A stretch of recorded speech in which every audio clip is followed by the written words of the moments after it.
Coucou, c'est Chlo.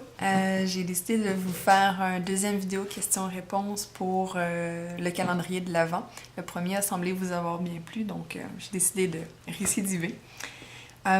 J'espère que cette fois va être la bonne parce que sans blague, c'est la 7e fois que je recommence de vidéo. Parce que les 2 premières fois, mon chat a décidé qu'il se mettait à chanter parce que je filmais. La 3e fois, c'est le téléphone qui a sonné. La 4e fois, j'ai échappé la caméra, je vous raconterai même pas comment.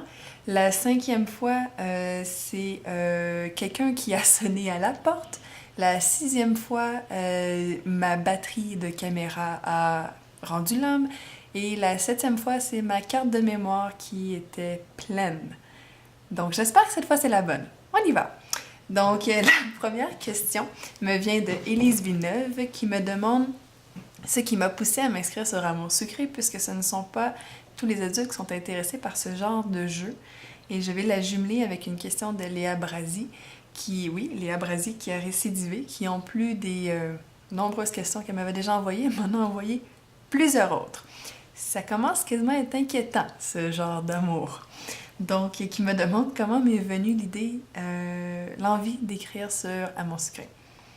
C'est très simple. C'est une de mes amies qui portait le pseudo de Rodolpha, qui était inscrite et qui, afin d'obtenir plus de, je crois que c'est des PA qu'on obtient, voulait me parrainer. Donc, elle m'a demandé de m'inscrire et comme je suis une personne très généreuse, j'ai accepté. Je vais vous avouer que le jeu, au début, bof. J'ai pas tout de suite adoré, donc je me suis mis à fouiller un peu, j'ai regardé un peu le forum, et là, magie, j'ai découvert la section des fanfictions. Et moi qui écrivais déjà des histoires à l'extérieur, eh bien j'ai décidé d'envahir le forum. Pour votre joie ou votre plaisir, au choix. Donc voilà. La deuxième question est une question de ma belle Alou Ice Girl, alias Je t'aime 444. Pub, sa fiction. Quel visage à ton cœur, une fiction sur Quentin, un chef-d'œuvre, allez lire. Qui me demande que ferais-tu si tu étais en voyage en Europe, donc France, Suisse, Italie. La liste serait extrêmement longue, donc je vais m'en tenir à l'essentiel qui est la nourriture. Je suis une très grande gourmande, donc c'est sûr que je m'inviterai au plus de tablés possible afin de goûter à tous les plats que je pourrais manger au risque de prendre beaucoup de poids. Et sinon, je suis une vraie touriste style asiatique. Avec ma caméra, je fais des ravages et je prends tout ce qui a l'air beau, même si lorsque je reviens chez moi, je n'ai aucune idée pourquoi j'ai pris la photo. Donc, Tour Eiffel, Tour de Pise et Tour et patati et patata, ça passerait dans ma lentille. Voilà. Ensuite de ça, évidemment, j'irai vous voir, mais voilà, je l'avais dit les 7 premières fois, mais là, c'est ça, donc j'irai vous voir, j'aimerais ça vous connaître, donc c'est sûr qu'on irait manger des macarons, alors que c'est populaire chez vous, et voilà. Ensuite de ça, Priscilla Blonde qui me demande d'où me viennent toutes ces idées de fiction, et Léa Brasi, qui me demande quelles sont mes sources d'inspiration. Elles sont nombreuses. Premièrement, les chansons. J'ai une espèce de déviance qui fait que lorsque j'entends une chanson, j'ai tendance à un petit peu trop analyser le texte et à m'imaginer toutes sortes de choses. Donc, ça fait de beaux préambules à des histoires. Et d'ailleurs, ma fiction sur Quentin était basée sur une chanson d'un chanteur très populaire au Québec qui s'appelle Éric Lapointe.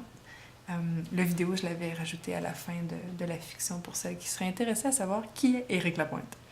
Voilà. Et sinon, c'est sûr que les gens autour de moi, j'ai des amis assez fébuleux à qui il arrive toutes sortes de choses. Donc, c'est super inspirant. Puis, également, en tant qu'avocate, j'entends toutes sortes d'histoires un peu rocambolesques. Donc, c'est certain que ça, c'est inspirant et très drôle, des fois, à entendre. Ensuite de ça, j'ai ma chère Miyuki qui me demande quel est le personnage d'Amour sucré qui m'inspire le moins pour une histoire.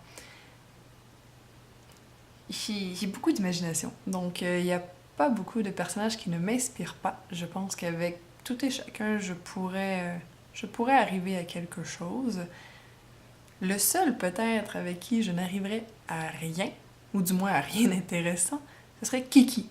Oui, le chien de la directrice. Lui, j'avoue que ce serait plus difficile de trouver quelque chose de potable. Ouais, Kiki donc, pour le manque d'inspiration. Ensuite de ça, il y a Léa qui me demande si ma sucrète me ressemble. Physiquement, peut-être, à vous de juger. Elle est brune aux yeux verts, donc voilà. Mais sinon, pour ce qui est du mental, j'espère qu'elle ne me ressemble pas. Parce que, disons-le, que ses réactions sont parfois assez naïves ou assez... j'irais même jusqu'à dire imbéciles parfois. Oui, des fois, il y a les 3 choix de réponse et je me demande où est le 4e parce que, selon moi, il manque une réponse intelligente des fois. Voilà.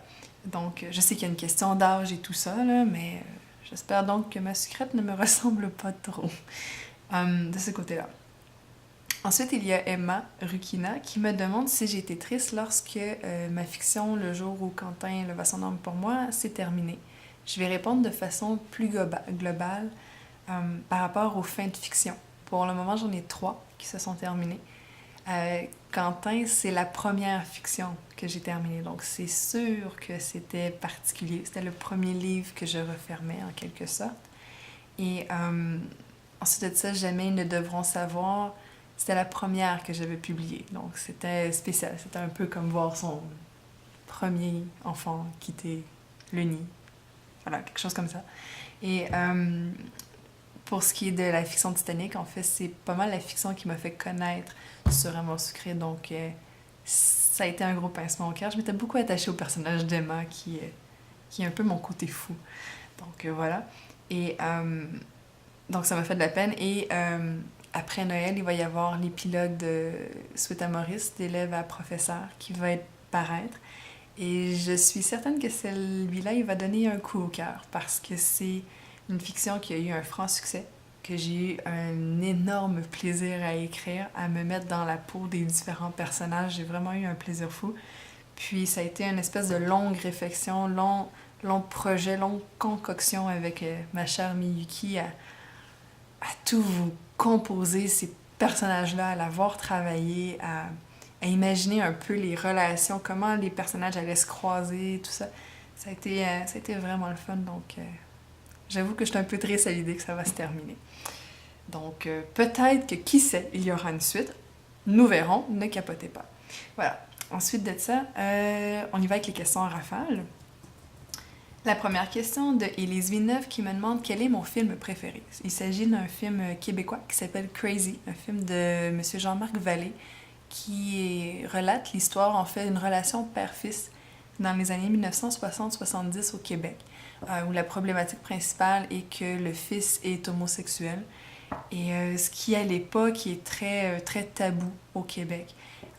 Les acteurs principaux, Michel Côté et Marc-André Grondin, sont fabuleux. C'est un film que... Je ne vois pas les films souvent plusieurs fois, mais ce film-là, je l'ai vu plusieurs fois. Me fait pleurer immanquablement. Me fait rire immanquablement. Vraiment, c'est un chef-d'œuvre de A à Z. Donc, à voir. Ensuite de ça, il y a Élise Villeneuve toujours qui me demande si je préfère les blonds ou les bruns. Les blonds, à 100%. À 100%. J'ai jamais su pourquoi. Peut-être parce que Leonardo DiCaprio est mon premier amour. Qui sait? Ensuite de ça, j'ai Léa qui me demande si je sais dessiner. Reculez de quelques jours, observez mon chibi et vous aurez votre réponse. Non, je suis mauvaise avec un crayon de couleur. Vraiment. Même avec un crayon noir et blanc, je serais mauvaise. J'ai Léa qui me demande encore si je suis plus chocolat noir ou chocolat blanc ou même praliné. Ma réponse est chocolat blanc, même si c'est pas du vrai chocolat, ne partez pas un débat, mais c'est celui que je préfère m'empiffrer. J'ai Miyuki qui me demande quelle est ma phobie. Les araignées. Je suis pas capable, je déteste les araignées. Et pourtant, on dirait qu'il y en a partout.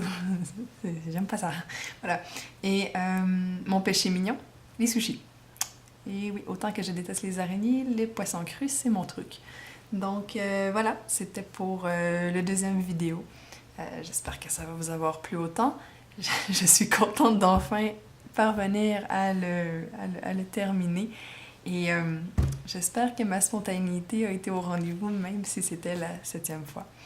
Donc voilà, à plus!